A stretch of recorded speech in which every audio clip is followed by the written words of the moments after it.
السلام عليكم ورحمة الله وبركاته. بسم الله الحمد لله والصلاة والسلام على رسول الله وعلى آله وصحبه أجمعين.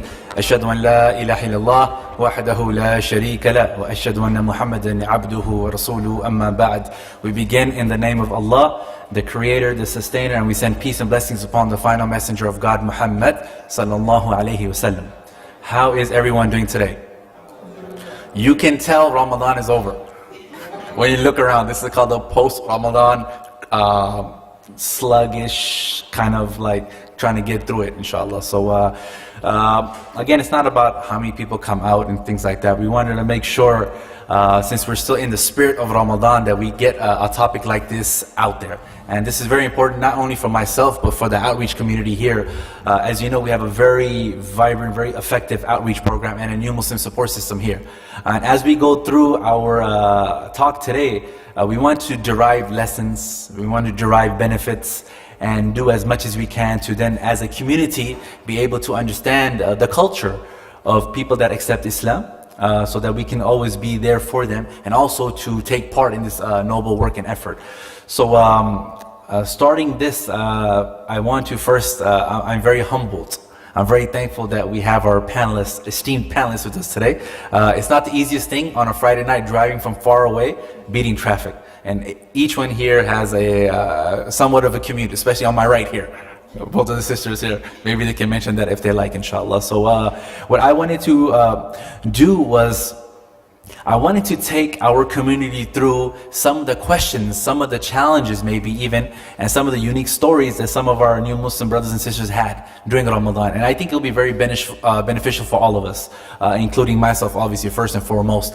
So let's go ahead and get started. I'm really happy for this, and I'm very excited for this program, inshallah. And I pray that, you know, as this grows, this is our Journey to Islam series, so this is episode 3. For those of you that haven't seen the previous 2 episodes, if you go onto our YouTube page on IIOC TV, if anybody wants to make a note or even a mental note, IIOC TV, subscribe. You'll get our updated videos all the time. We have 2 parts already up, part 1, part 2. This will be part 3. So we want to continue this and do as many episodes as possible, inshallah, God willing. So let's go ahead and get started. Drum roll. On my right here, we are going to start with Sister Marlene. Then we have Sister Blanca. And then we have Brother Frank over here.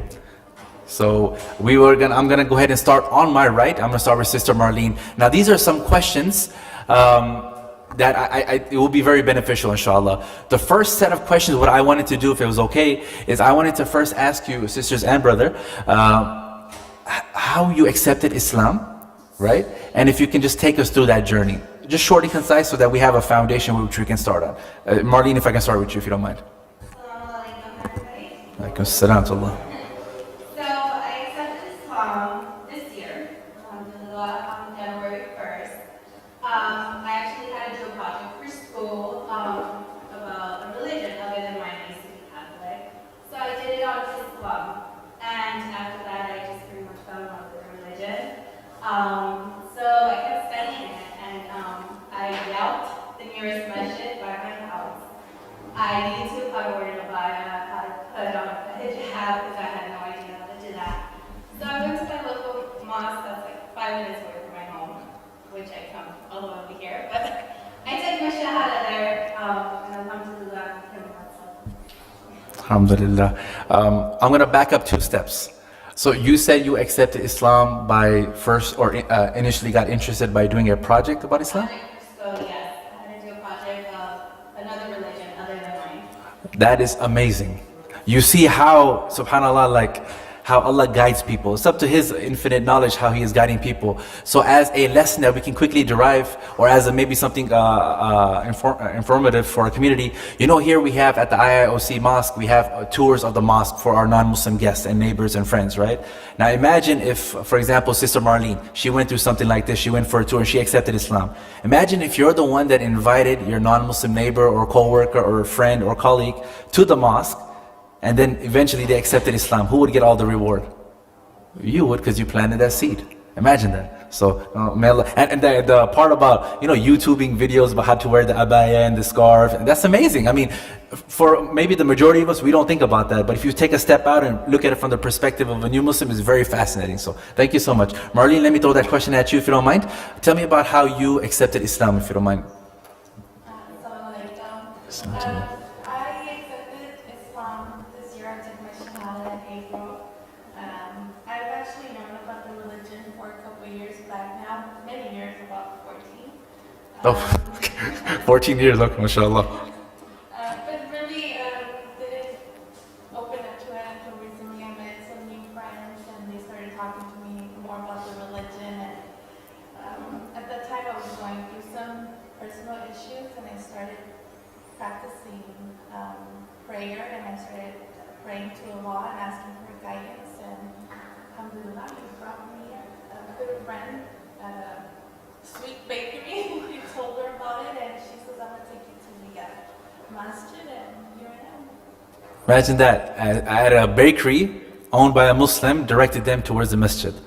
This is utilizing your time effectively when you're working. This is amazing. Thank you so much, Sister Blanca. And also, just as a reminder, so this is the first Ramadan for our three panelists here. First Ramadan, meaning they have never had a Ramadan before. So you will hear some very interesting things and very humorous things as well, right? And this is to bring a little bit of a balance to our conversation tonight. So, Frank, your accepting of Islam was very interesting as well, right?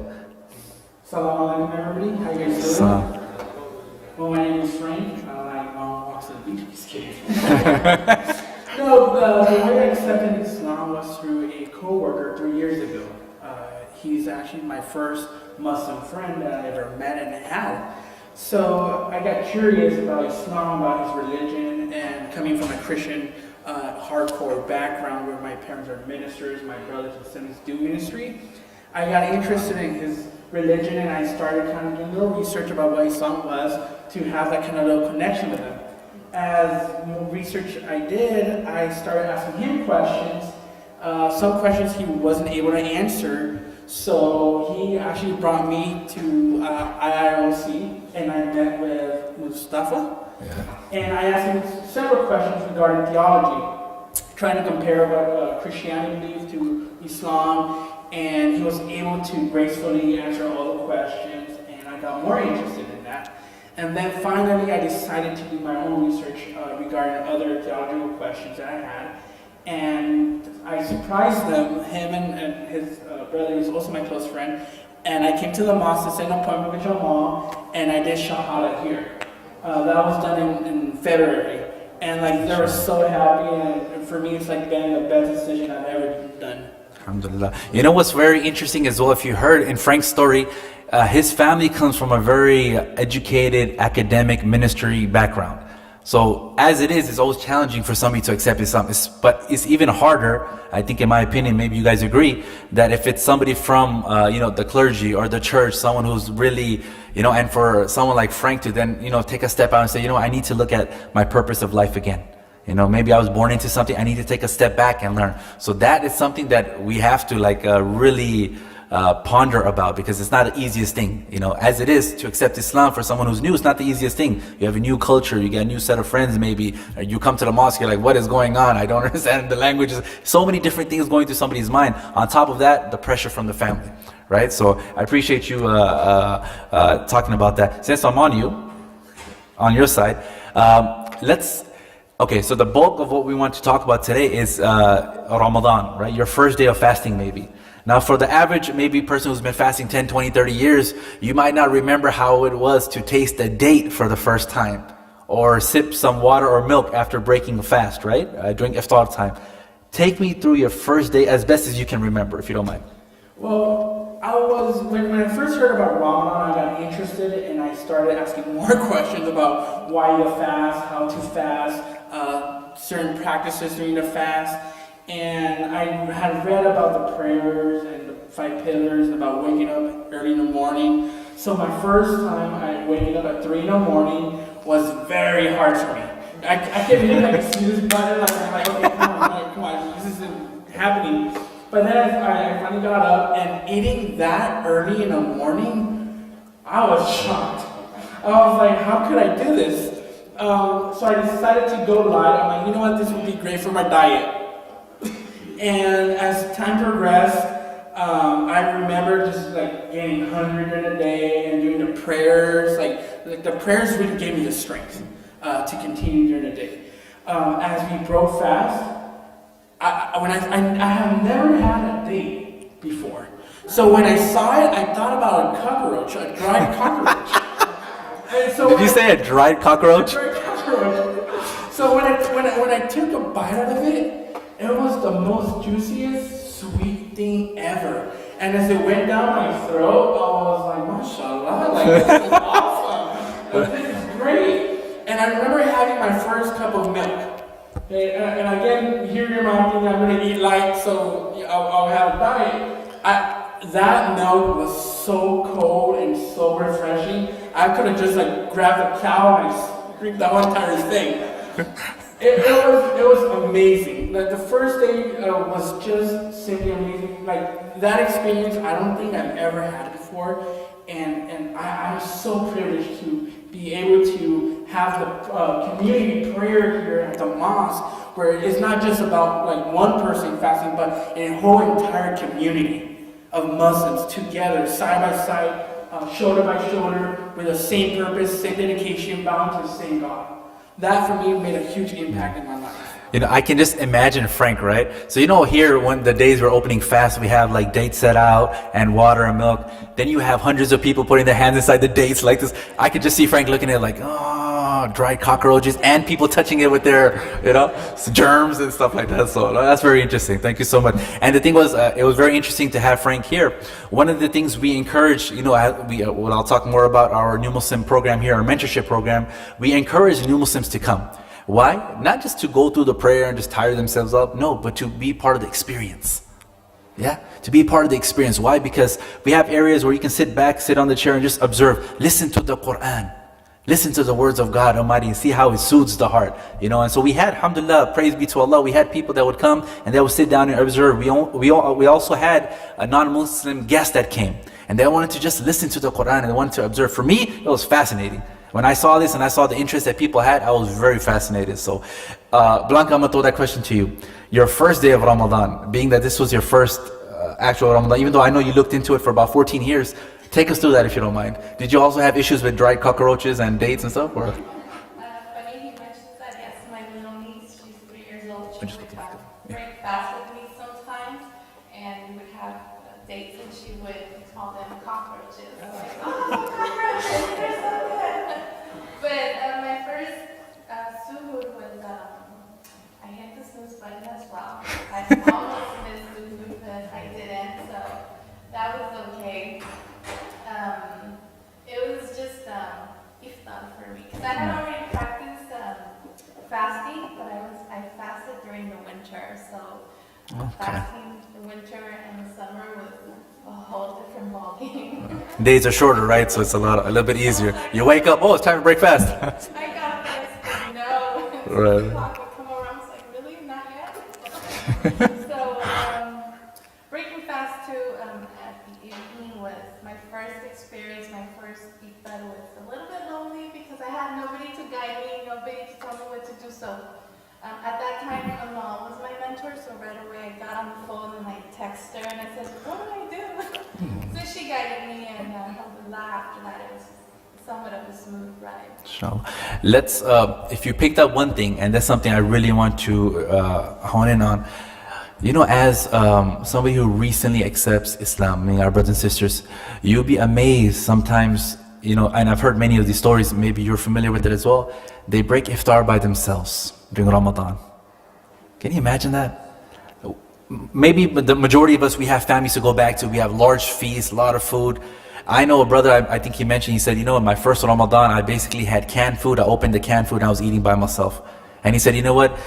If this is Ramadan, I'm kind of scared to see it next year, if this is what I'm going to go through. Meaning it's really, you know, it's sad. And as a shortcoming, as our community, this is a shortcoming for us and probably many communities. This is one of the reasons why I want to do these programs, to empower all of us to start to take part in this. What can we do? We can invite right? And this is what some of the sisters started doing. The masjid here, alhamdulillah, the board members, they have a very good vision. We had iftar for new Muslims and our convert family every Friday, right? Outside of that, every Saturday we have a community potluck here, a community dinner. Outside of that, we had, just individuals like yourself stepping up and saying, you know what, I want to have an iftar, breaking out the fast tonight, so invite everyone, right? So we have to get in the habit of doing this so that, imagine if you're somebody new, you go to a new country for the first, you're just dropped into Canada, for example, right?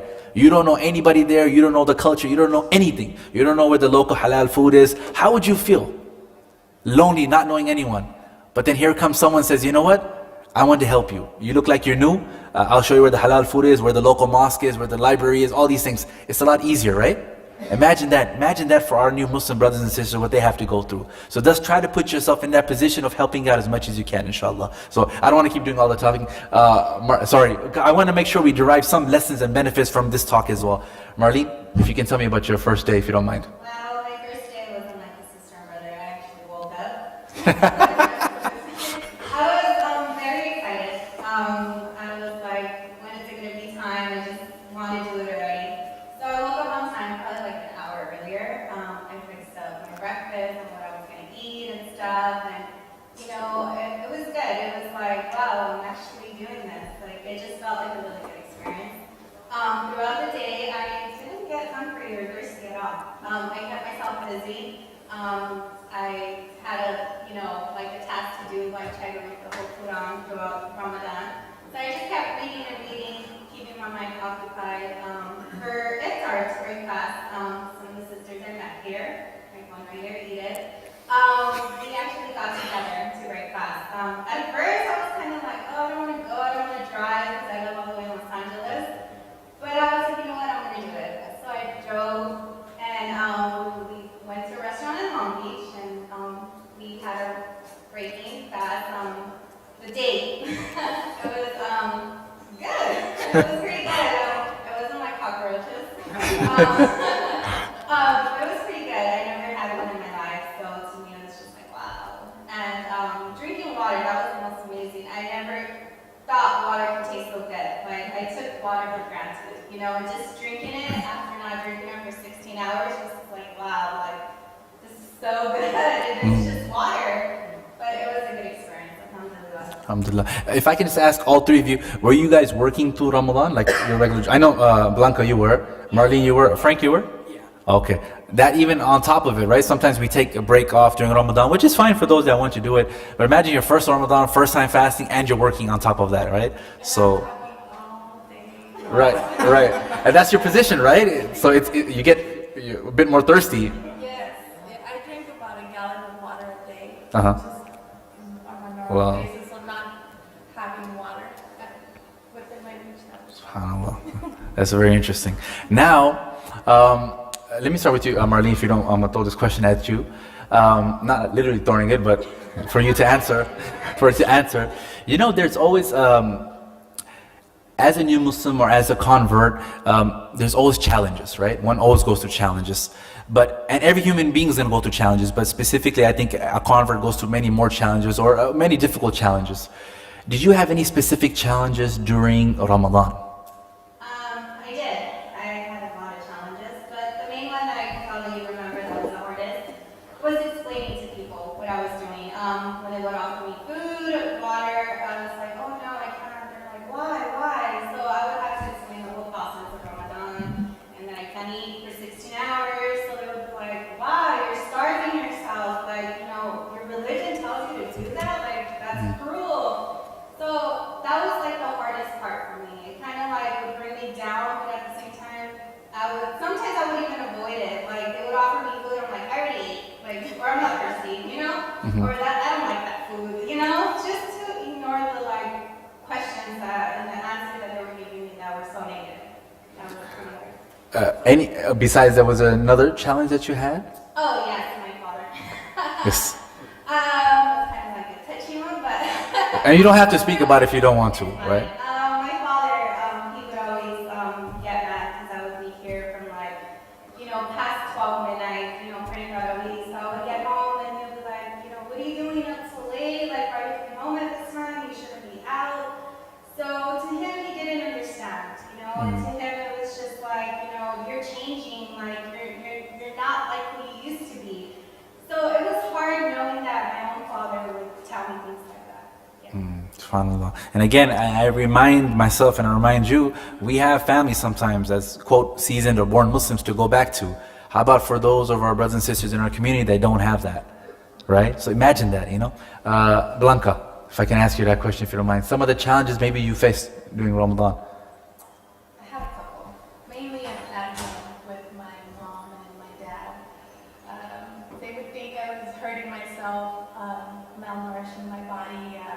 They thought, seemed like Marlene, like, it's cruel. Why would you do that? At one point, my dad thought it was because of lack of money I wasn't eating. So he came up to me. I was cleaning one Saturday and it was hot and I was sweating and he said, if you're hungry, I can take you out and let's go eat. I said, no, Dad. I go, that's not the reason why I'm not eating. So I would have to explain it day in and day out, like the same thing over and over. With my mom, she couldn't understand either why I was out so late. Oh God! And then when she saw me full on gear, I call it hijab and abaya, she kind of freaked out. Then I started getting messages on my phone like, I miss my old Blanca. I miss how you used to be. I miss your, how you used to dress. And but that was pretty much it. It was my dad and my mom thinking I was hurting myself. At work, everybody was okay with it. Like they respected. They knew some of them didn't know, so they would try to throw food at me, chocolate at my desk. just do. I want it in there, right? Leave chocolate on your table while you're fasting. Because I was like, oh my God, I'm so hungry, I'm so thirsty. It's like some days I was like, sure, I'm okay. How about the coffee thing? I know you mentioned the coffee thing. I love coffee.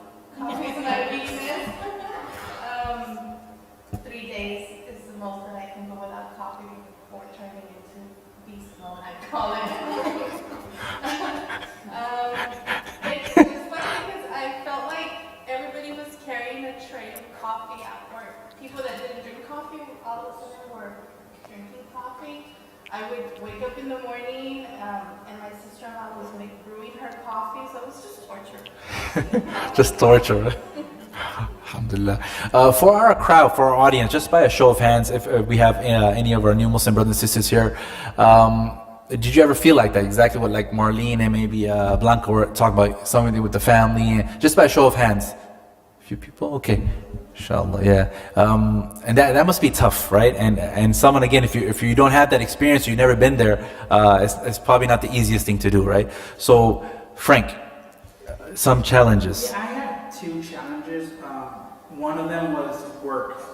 One day my boss decided to move and he grabbed 3 employees on a hot sunny day to move boxes and couches and furniture. Well, But did he know you were fasting? He knew I was fasting. He knew about Ramadan. Oh, that's wrong. And he chose me. So the 3 of us are moving boxes and furniture, and one of my friends like, take it easy, you're fasting, don't do too much activity. But at the same time, guys, we're like, we got this. And so I started doing it. I started sweating and just being out in the sun and like putting things into the U-Haul and taking it to his house and so on. And the worst part was that after all that, he wanted to reward us by taking us to eat. So you gotta move, and on top of that, he's gonna treat you for like lunch or dinner or something? So right after that, he takes us to the place where I love, which is sushi. We all go eat sushi, and we're all sitting down, and everybody decides to order with their cold ice water, drinking it, and I'm just like sitting there, kind of like thinking, should I just like tip something to my mouth or something? But you know what? And God allowed that to be a conversation about what Ramadan was about and about what Islam was. So it opened a door to introduce Islam to the co-workers and to my boss. And so, even though it was difficult, like I thank Allah that was able to happen. The second challenge was kind of like my sisters here, where there were times where I had to break fast by myself, and kind of like you get a little discouraged. Okay, well, what do I do now? And so you kind of want to text someone, like, but at the same time, you're like, I don't want to seem needy, but those were my two big challenges: the sushi and moving, and if that sometimes. Alhamdulillah. So I know when you told me about that initially, about the moving, and on top of that having like taking you out for lunch, I was like, that's wrong. Yeah. Well, the next thing I wrong. thought I could be a hamster and just like stuffing food in my mouth and save it throughout the day, but it didn't work. Yeah. So that's actually very interesting, because if you see what Frank did, he used it to his own advantage, in the sense of talking to people, his co-workers, about Islam, right? And that's something we can always do, is if we're in a corporate setting, on a work setting, and you want to introduce Islam to people, this exactly like what Frank did is a very good way and a very effective way of doing it. So since we're on that, I wanted to also let everybody know here about some of the services that we have here and the outreach department on behalf of IIOC, right? Now, I'm sure by now everybody knows that we have an effective or outgoing, doing their best as much as possible outreach program here. Some of the service that we have is, number one, doing da'wah or outreach, calling people to Islam, a better message of Islam, not only here at the mosque, but outside of the mosque. So just in the month of Ramadan, we were very blessed. We had a good amount of people, by God's permission, accept Islam. We were doing da'wah outreach in the Braille Mall. We were at Cerritos Mall a few times, and we had a really good response. So if you're interested in taking part in doing da'wah table, something like this, you can see our logo, right? It says, if you guys can help me out, what does it say? Yes. You'll be surprised with how many people come up to us in the mall and just look at this and look at us and be like, Jesus, Muslim, help me out here. And then I'll be like, I'll be more than happy to help you out. And we talk, and I'll be very honest with everyone. Sometimes just this tablecloth, within 30 to 40 minutes later, after a conversation with one of our outreach coordinators, they want to accept Islam. I've seen this happen time after time. Not only this, just by positive outlook, smiling, talking to people, being out. You know, one of the concerns that our non-Muslim neighbors and guests have is that Muslims are not going outside of the masjid, outside of the mosque, to talk to people about Islam. Have you guys heard that before? This is one of the biggest things that we hear, actually, when we go out and we do outreach and we do da'wah. That, you know, we're very happy that you guys are here, but tell us why you guys don't come out as much. I said, you know what, we are. Can we get better? Of course, we are. But if you're not being, if it's not shown to you on the mass media, you won't assume that Muslims are out there trying to talk to people. We do presentations in high schools and colleges and churches, but Fox News or CNN, they're really not going to show you that stuff, right? But that does not mean that Muslims as a whole are not going out there and talking to people about Islam. So we need more help, more volunteers. If you are interested in doing that, we have a training. We'll get you a good training, and then we'll go out and do some da'wah. We have a table outside in the lobby with another tablecloth of ours. It says, memorized by millions, read by billions, ... what? The Quran. Yes. So just to kind of get people's attention, inshallah. So brothers and sisters, if you're interested, the table is outside in the lobby. We have a sign-up sheet. Just go ahead and sign up and put next to it that you'd like to volunteer. Second thing, and something that's very important to us as well, as, so you hear about all these people accepting Islam, right? And here at this masjid, we have, again, alhamdulillah, we have many people accepting Islam, number one, and many referrals we're getting from other communities, because maybe they don't have the services that this masjid has, right? So when we have new Muslims, for example, just taking our brothers and sisters here, as soon as they accept Islam, we have a support system here. We have a support system here that is, as soon as they accept Islam, we try our best within 24 to 48 hours to plug them up with a mentor. What is a mentor? A mentor is the one that will work with the mentee, a new Muslim, and coach them through the basics of Islam. How to pray, making wudu, just being there as a support system. Because if you speak to any new Muslim or convert, you will hear something repetitive, and that is that they didn't have a support system when they first accepted Islam. Right? And I see a lot of people nodding their heads, because this unfortunately happens. We get very excited. You've heard this many times. People accept Islam and we hug them once. Then the brother says, no, 2 times. No, 3 times. Right? So you have different things, and then they're getting confused. Then you have to change your name and all these different things. But what happened at the end of it? Nobody gave the email address, nobody got the phone number, and then now this new Muslim who just accepted Islam and left everything for the sake of Allah, for God, is lost now, right? So we have a support system here, and we need mentors. Alhamdulillah, as it is right now, if I'm not mistaken, we have about 50 mentors from our community and the local communities that are helping us with our new Muslim brothers and sisters. So you can probably tell by the number how many new Muslims we have in our program. Some mentors have up to 5 mentees that they're mentoring. So we need a lot of help. So if on the brothers and the sisters end, if you are interested and you want to take part in this noble work, it's a great job. It's a great thing. You will love it, and it also will increase your iman. Your faith will go by helping other people, right? And so if you're interested in that, you can also sign up at the table in the back. Just kind of put your name down and put mentor next to it, inshallah. Enough of me blabbing away. But just want to make sure you are familiar with the services that we have here, inshallah. Let's start with you, Blanca. Okay. Since I've started already with Frank and Marlene. Now, during Ramadan, I am sure, being that this is your first Ramadan, there are many unique things that probably happened, or funny stories, or things like that. Do you have one or two that you can share with us? I have a couple. You have a couple, okay. As a Muslim, I love hijab, but I'm just going to ask you to raise it just a little I bit. don't Good, wear thanks. it all the time.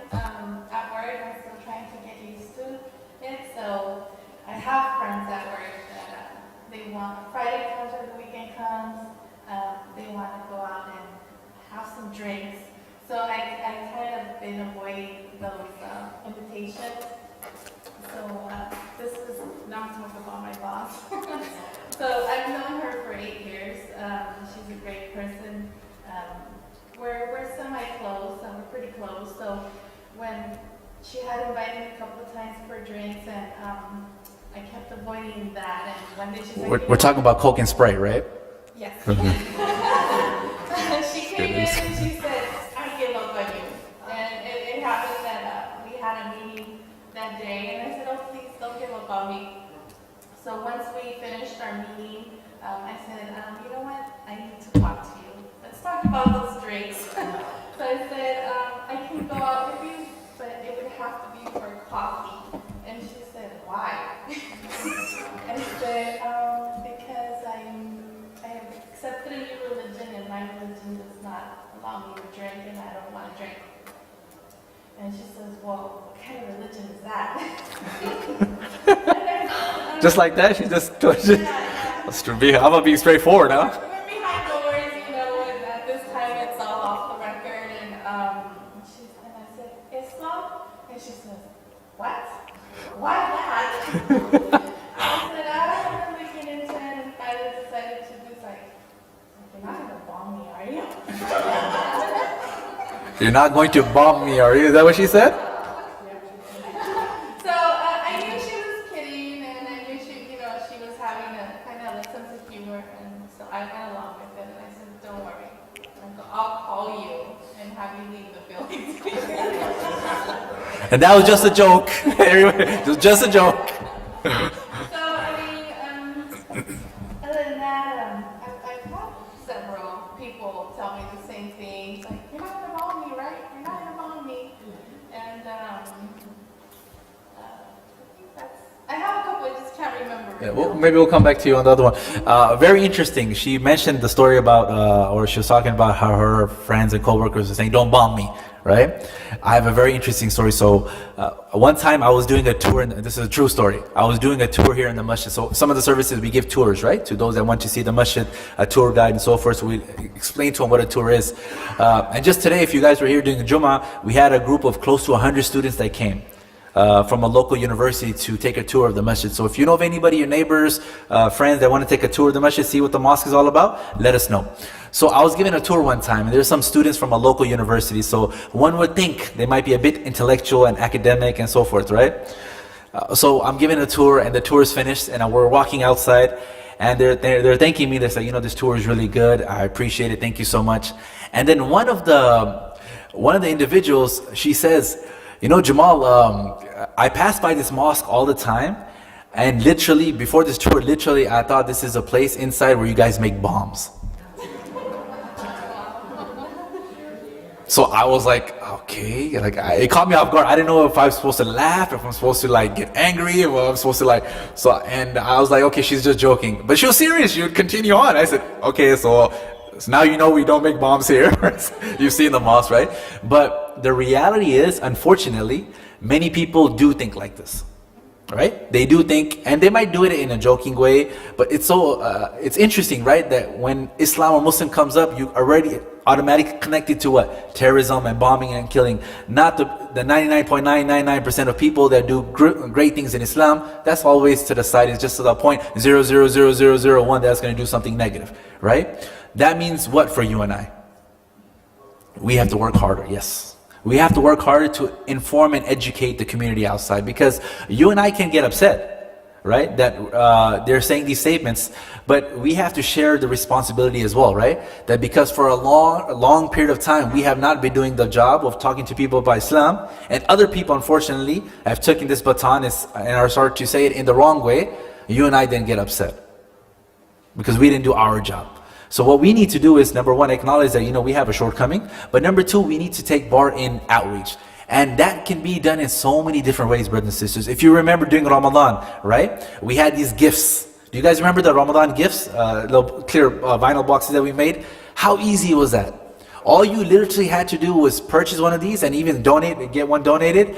Go to your neighbor, give it to them and say, you know what? I am a Muslim. We're in the holy month of Ramadan. I want you to have this as a gift.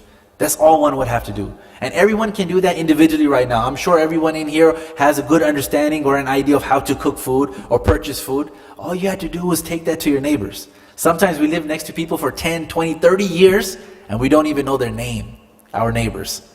I'm guilty of that too. We're all in the same boat.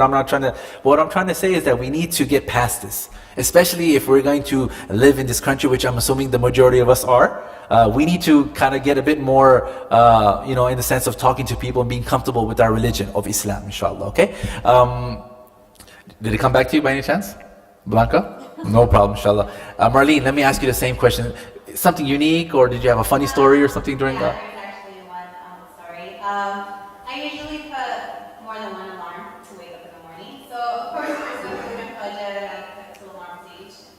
I woke up to an alarm. I didn't look at my phone, nothing. I just, turned it off, woke up, went to go have my morning breakfast. As I was eating at the kitchen table, enjoying my meal, I looked to the clock on our stove, and it was like 4:40 something. I was like, oh my God, I didn't know to spit my food out or what, but I was like eating when it was Fajr already.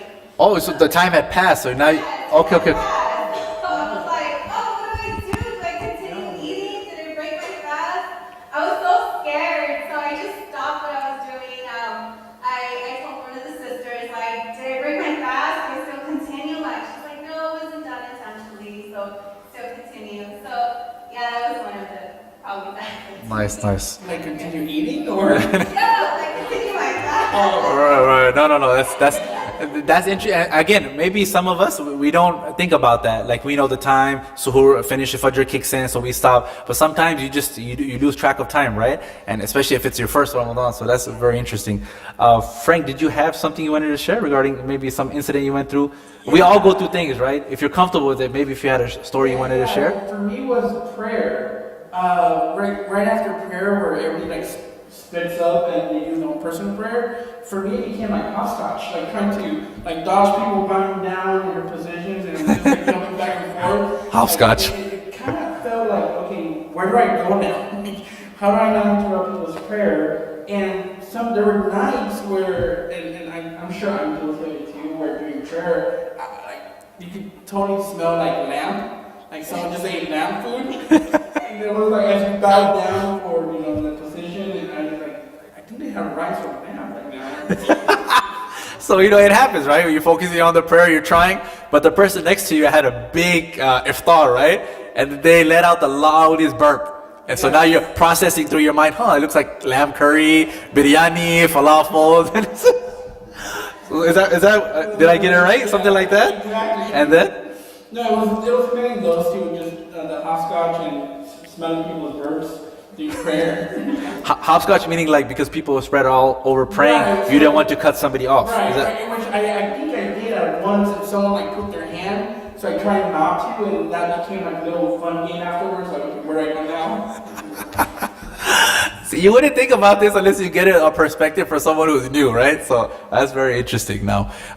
Because I know our time, we have a little bit of time left. I wanted to also open it up for Q&A. So please, if brothers and sisters, you have any questions you want to ask, hold those questions. We'll pass around the mic.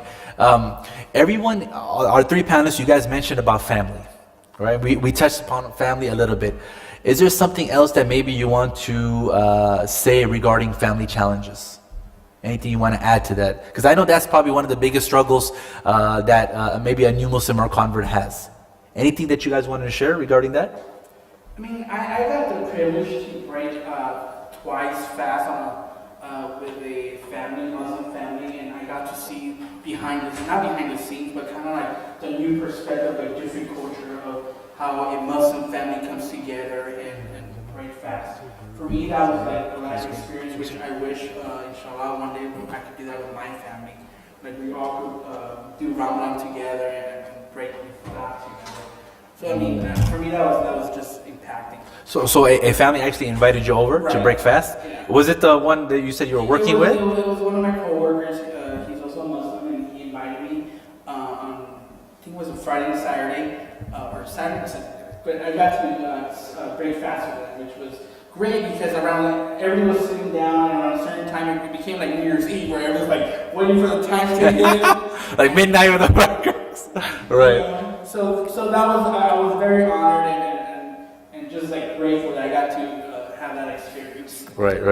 Marlene, Blanca, did you want to add anything to that? Regarding family, anything of that?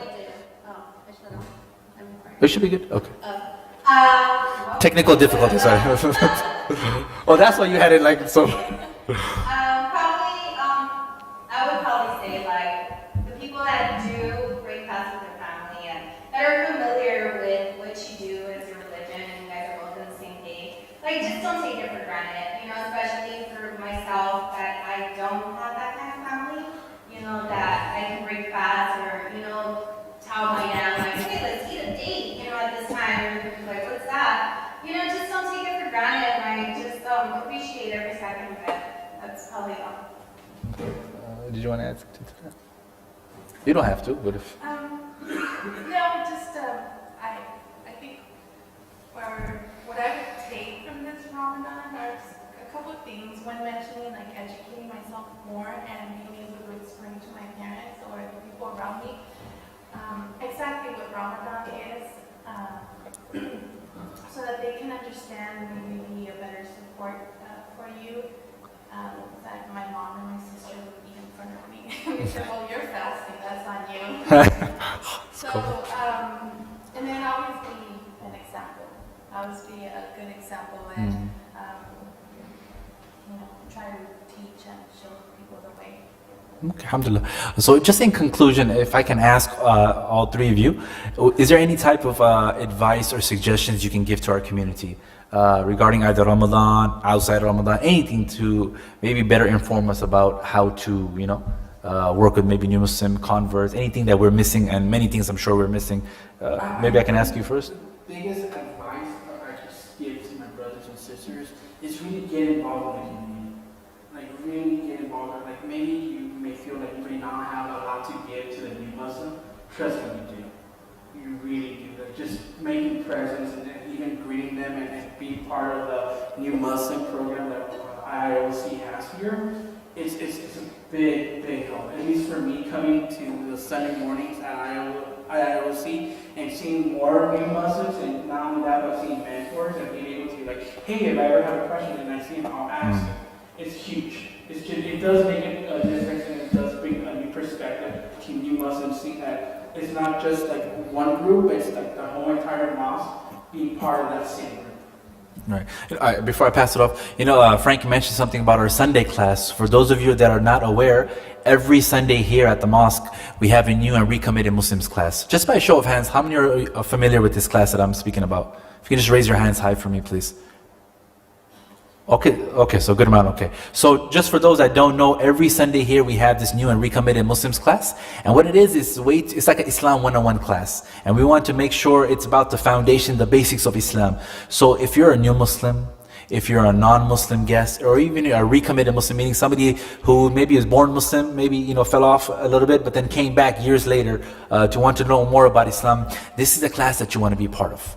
And we're actually starting a new series on the life of the Prophet Muhammad sallallahu alaihi wasallam, the seerah, right? And a very generic, basic overview about his life. For those of you that are interested, I would highly encourage you to come. And again, if you know of any new Muslims within your communities or family members, you want them to come. And if you are a convert or a new Muslim and you have family members that are non-Muslim and they're pressuring you or they're asking you questions about Islam, invite them. This class is for everyone. We have refreshments, we have food, we have a good time. It's like a family that we build. right? And we really want everyone to take part. So because we had a break for Ramadan because of other activities, we're starting back up this Sunday, inshallah, 1:30 to 3 p.m. If for some reason you can't make it, we live stream our classes as well. And you can find that online as well on IIOC's New and Recommitted Muslims group page, inshallah. Sister Blanca, if I can ask you that, if there's any suggestions or advice that maybe you want to give to us as a community. Can I just mention, I have mentioned to be an example, and the reason why I said that is because I have two little kids at home, my nephew and my niece. My niece is 3 years old and my nephew's 4. So he sees me praying, and because the prayer is repetitive, it calls it practice. So he will ask me to, let's practice. So he prays with me. He knows all the movements, he knows what's coming next right after we say Allahu Akbar. He knows that he needs to go down. At one point, my little niece came in and she wanted to join the prayer. So he tells her, take off your shoes, go wash your feet. So just, continue. So he picked it up real fast and he's already dictating to us. That's very interesting. There's a process before the actual prayer. Because I am a Muslim, I do use a guide for prayer, so he'll grab my phone, he'll go to YouTube, he'll find a video, and he'll lay out my mats and he'll start praying. So just, continue to be a good example, whether you're a Muslim for a long time, a new Muslim, there's somebody out there always watching. So the way that we act, the way that we speak, somebody's always picking up. And that's very important, and always we're giving announcements, please don't double park and triple park and quadruple park in the parking lot and things like that, right? So we need to be a good representation of our faith out in public, at home, and so forth, inshallah. Marlene, advice or suggestions if you have. Like my sister said, most likely, just help out people. More so because I had an experience with the masjid that I used to attend to. It's literally 5 minutes away from home, and I drive an hour to come here because they don't have the programs that they have here in IOC. I felt like I wasn't getting anywhere, and all the people there, they all speak Arabic, and I was just like, how do I communicate? How do I get guidance? If you see somebody that you've never seen, or you're like, oh, is she new? Is she new? Just, huh? I don't know the name of it. It's okay, no need to mention the masjid name. No need to put it on blast right there. No, inshallah. So just, help out, people. If you don't recognize someone, just say hi to them. They're probably a new convert and you don't even know. They look like if they've been Muslim for years. So just guide them. Okay, alhamdulillah. So with that, we have some time for Q&A, and I really wanted the community to take part in asking some questions, any type of question that one might have. What I will do is, Brother Omar, if I can have you just pass around the mic for me real quick. Just simply raise your hand if you can, and okay, we already have hands going up, and just kind of ask your question, and we'll do our best, and just direct it to whoever you want to answer the question. I have a question for Frank. You mentioned your family is in the ministry. How do they know that you're Muslim, and how are they accepting it, or are you having any problems if you're comfortable answering that? It's hard. They know that I do the research, and they're worried about my salvation. They're worried that they think I'm going to go to hell. They think I don't do this. It's rough. And it's understandable because I did ministry too. I was a college pastor, youth pastor, children's director, Sunday school administrator. I worked for a church. I went to Bible school. I graduated with theology. So growing up in church and having this now where they're like, where is this coming from? It's a little challenging, so it is kind of tough. Question for Sister Marlene. Yes. You mentioned that you worked on a project for school. Was that college or high school? It was for college. And how was the reaction of the teacher reading your project? They were amazed. She actually told me nobody had ever done one on Islam. So she was really amazed by it. I know a couple of students, every time I would say something, they were just like, oh. You have another question? Sorry.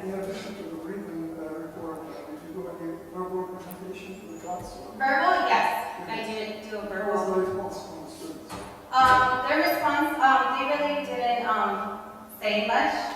They just pretty much just listen to what I had to say. At the end, there was one student actually, he had a question. He just told me, he actually did tell me, he's like, oh, are you thinking of converting now?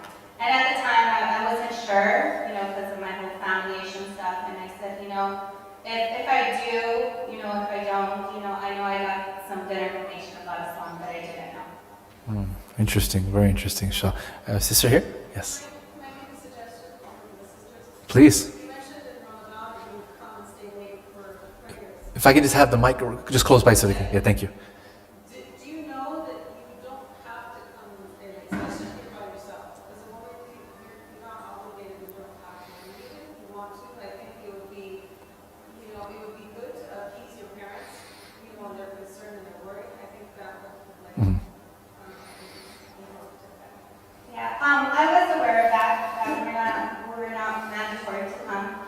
I actually wanted to get the experience, especially because it was my first time. So I really wanted to know what Tarawih was all about, the Qiyam. I really wanted to get that full experience for my first Ramadan. That's why I decided to do it. So I would call some of the sisters, be like, you guys want to go? Sometimes we would carpool together so we can be together. Did you, before we take the next question, did you ever feel like, were you able to go to different mosques, or were you just coming to this mosque? Like in the various programs that you would try to attend with sisters, was it just primarily here, or did you? Yes, it was primarily Okay. that I would come to. And did you ever feel a sense of maybe, like, I don't know if burning out is the right word, but because Ramadan, it gets tough for everyone, especially in the summertime with the heat and the long fast. Did you ever sense that, or were you gauging yourself and pretty well throughout the month? Yeah, there were some times that I would get tired, especially driving. I would be like, oh, I have to drive. The traffic was terrible. But at the same time, I was like, no, I have to do it. It's my first Ramadan. Like, I really wanted to get the full-on effect of what it was. Nice. Tony, you have a question? What's going on, guys? I have a question for everybody. Oh, man. All you guys, I'm a new Muslim. And I struggle from time to time. Some of my old habits that I know I shouldn't do, when I do, I have that guilty conscience that I did. It doesn't feel the same. I just want to know if you guys are going through the same thing that I'm going through. If there's certain things that you guys probably shouldn't have done, you guys probably did, it just didn't feel the same, you guys probably stopped eventually. You don't have to go into detail or anything like that. Just an overview. No specifics. There's some things that I do desire, that I do want, but I know that if I don't do them, I'll be okay. But still, as I'm thinking what I want, I think it's sort of like playing with my head and saying I'm gonna have it, and then I say astaghfirullah. So, but I don't think I've done anything I shouldn't. Okay, good. No, we'll leave it at that. Inshallah. Did you want to add to that, Marlene? or? Yeah, well, of course, bad habits are hard to let go all the time, especially if you're a new Muslim. You go into things that you once, thought they were okay to do, but as you convert as a new Muslim, you're like, no, they're not okay. I had a lot of bad habits. My life is totally different to what it is now, and I really haven't done anything bad because I really believe in the power of praying. And when I think about it, I just pray. Even if it's not time for prayer, I just pray because I feel like Allah's going to help me just to remove that from my head, and He knows best. Yeah, I think we're in the same boat where there are struggles with our own habits and stuff. But the one thing, at least that I remind myself that this is not a race, this is a sprint. And as Allah also then guides us, He'll help me, and hopefully I'll help you too, get rid of those habits. And you always have people around you, especially in the mosque, that can help you and guide you. And you can give you some counsel on how to avoid these habits, wherever they are. If they have hold on you or not, it's one of those things that Allah knows the heart. And that's one thing I think we all need to understand, especially when we work with new Muslim brothers and sisters, that look, they've had a certain type of lifestyle maybe, and we all do, we all have shortcomings. It's not just like a new Muslim thing. Everybody has shortcomings, right? And it could be something, imagine a culture you've been part of for 30, 40, 50 years. Overnight now, you have to change everything. It's not, it's going to take time. It's going to take time, right? And we know this from throughout history, right? So my personal suggestion to myself and to everyone here is, being that, mashallah, most of you are attending the mosque here, if you see a shortcoming specifically from a new Muslim, just relax. Relax. If the hijab that the sister is wearing is a little too bright, relax. Okay? If the brother comes in and their pants are like long or something, relax.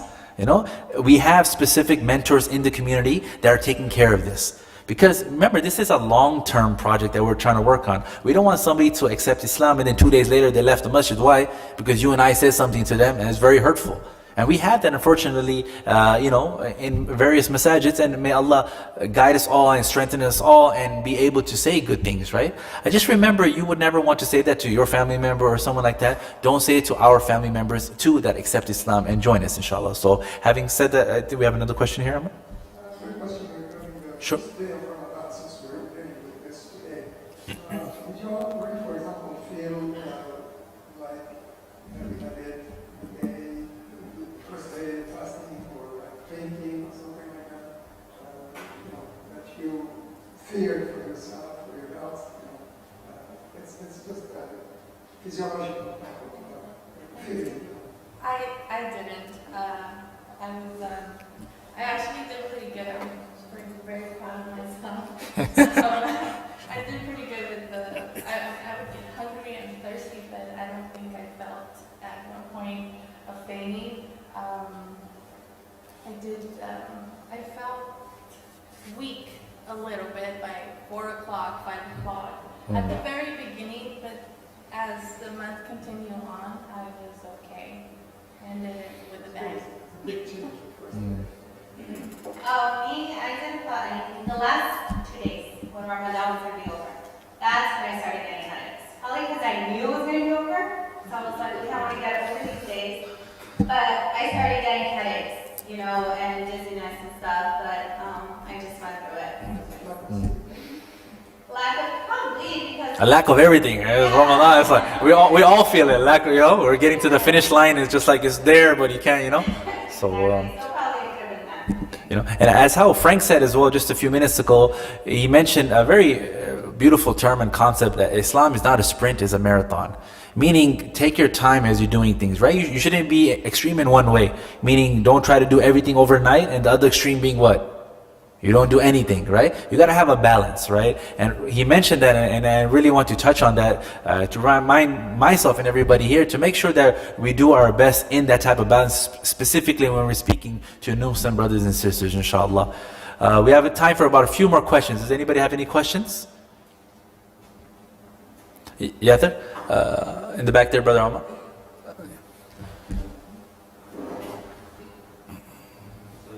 Like a sense.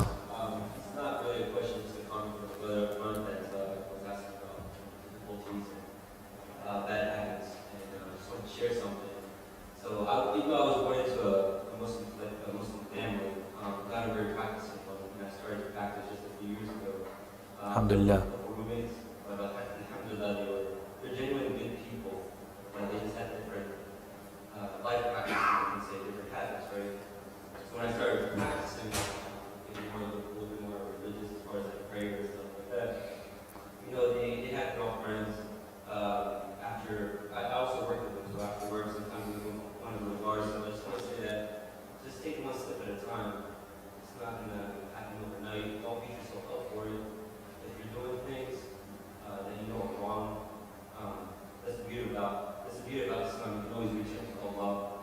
You said you felt bad and you feel guilty afterwards, and that's the beauty of it. You return to God and you ask for forgiveness. So just keep doing that and just take it one step at a time. So don't kill yourself over it. It's gonna take some time. I appreciate it.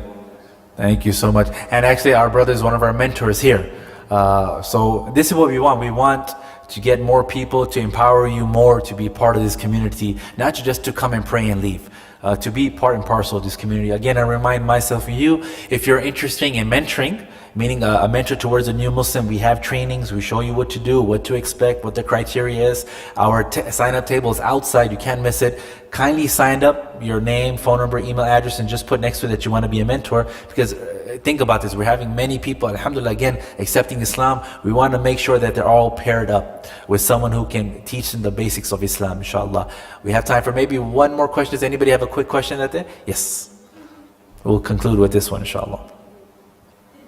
Did work ever get in the way of your ribs? And if it did, how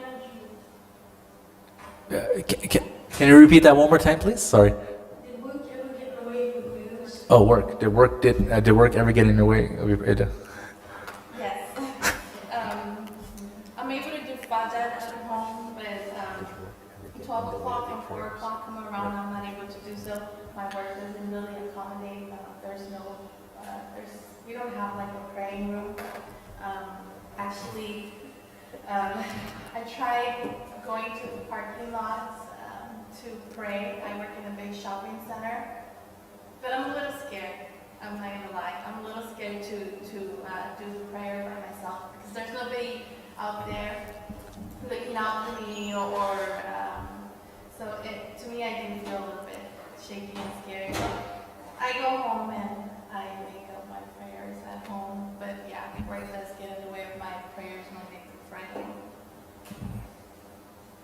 As for me, yes, it does. I work with elderly people in a senior home, so obviously I can't leave them by themselves, so I always have to have like a nurse or CNA come cover, and I have to be like, oh, I have to go to the restroom, and every time I look back, I'll be like, oh, it's a long restroom break, you know, so sometimes I have to do that because it's much easier because if I have to say, oh, I have to go pray, why do you have to pray, why do you do this, more questions, which I don't mind answering them, but if they take it really good and a positive way, then I'll give them all the questions, but some people don't, and it really brings me down, so. But alhamdulillah, I got to be able to pray. Yeah. It's a constitutional right to, practice your religion. But we have to be flexible with the administration. Sure. Always ask permission, maybe during lunch time, maybe if you take 10 minutes or something, you give them back 10 minutes after hours, Always, extra time. But hold on to be diplomatic with them. Don't just force it on them. I don't know if Thank you. Frank, did you want to add something to that? Yeah, just a little something quick too. Yeah, I work because I deal with the IRS in the state. Watch out. With them.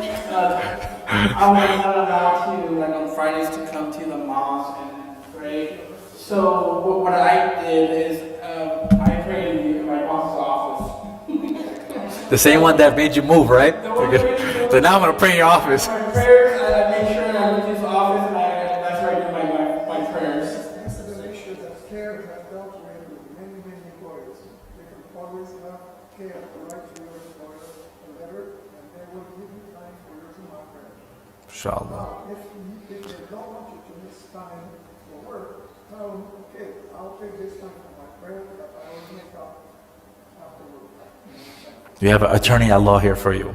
Law at work, inshallah. Anybody needs, we have one here, inshallah.